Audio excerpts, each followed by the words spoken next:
I hear a lot of conversations about Xbox losing next gen before it even started. I hear a lot of conversations about Microsoft dropping the ball and not being able to compete before the generation even started. Now, some of these things probably can be true, but I'm going to talk to you guys about why I believe Microsoft has a fighting chance and the one thing they need to do to give themselves that chance. Let's talk about it.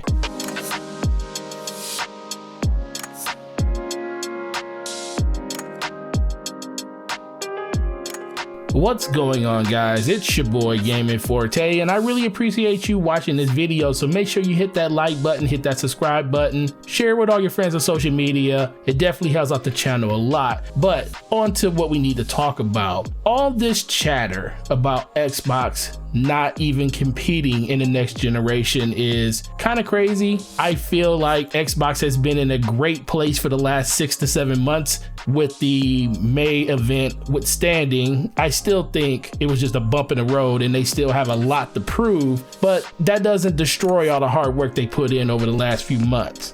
There are a few things, and there's actually really one thing they need to do in general that I believe can really propel them in the next generation, at least at the start. And we all know the faster you get people into the ecosystem, the better chance you have on bringing more people in, because people become word of mouth of your system. Friends start getting it. They start telling their friends to get them. And it's kind of like a snowball effect, which actually played itself out beautifully during the 7th gen with the PS3 and 360.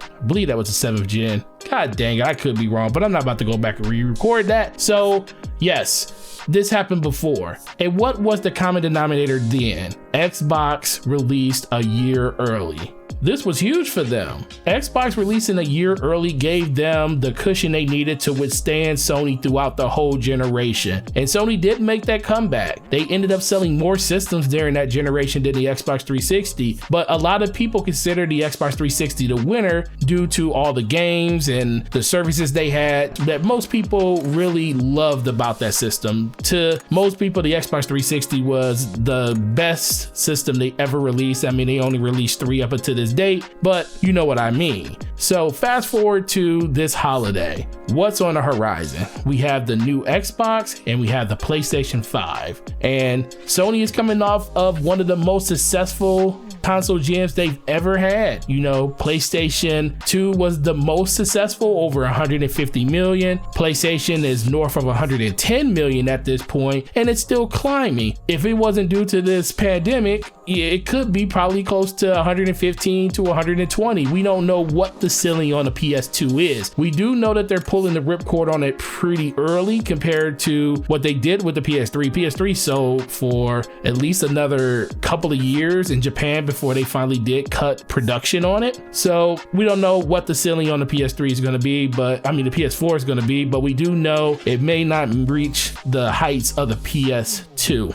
Now back to Microsoft. I believe they need to release this system early. They need to have a repeat of 2006 so they can get a lot of interest in their system due to just being only available for people to buy. If that is the case, a lot of people that might have been waiting to pick up the PS5, they may be picking up an Xbox just because it's available, especially if it's going to be the most powerful system on the planet and it's going to give you the ability to use smart delivery to take a lot of the games that people might already own or games that's coming out on the system, and you'll be able to play those games on that system. That would be the best thing they could do, especially with the Series X. They're going to sell out regardless. No matter when they can put it out, it will sell out. I just think it needs to be to market first, because there are people out there that like to have new hardware when it's available, and I believe some people will forgo getting their PlayStation on day one unless they just got buckets of money. They'll pick up both, but some people are going to pick Xbox over PlayStation just because it releases first, especially if they're not really into the exclusive lineup. And that only helps Microsoft, because I believe once a person buys a PlayStation, they really don't need an Xbox because the systems are pretty redundant, especially if you're a person that has a PC. You can play all the first party games on PC. You don't really need an Xbox to do that. But if they buy the Xbox first, it gives people a reason to still go out and buy the PlayStation. We do know that some games are going over to PC from PlayStation, generation, it's not as widely promoted as it is on Xbox. Xbox makes that a marketing push for their platform versus Sony. It just seems like games are going over there,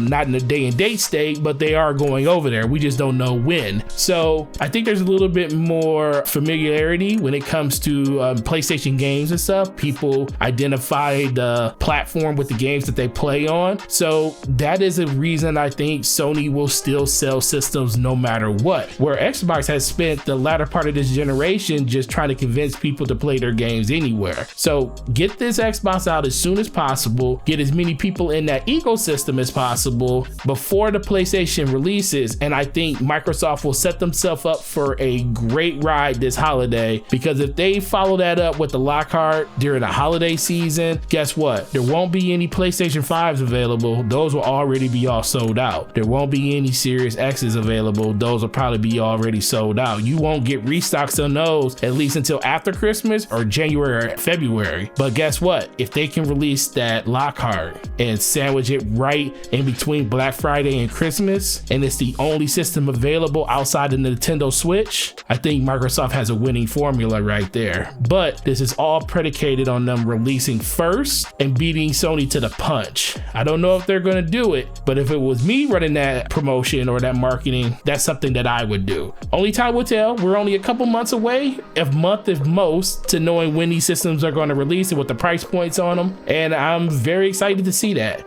So guys, what do you think? Microsoft needs to release first, or do you think it doesn't really matter? Do you think they're just going to stomp Sony, or do you think even if they release first, Sony's still going to dominate in the end? I know Sony's still going to probably outsell them in the end no matter what. I just feel like it gives them more of a fighting chance if they release first, because it gives gamers like most people, like the casuals, the 80% of gamers, it gives them a reason and a chance to pick something other than the system that they might normally want. But it's your boy Gaming Forte. Really appreciate you watching this video. Make sure you share it with all your friends over there. Let's have a conversation about all that stuff down in the comment section, and I will talk to you guys in the next video. Peace.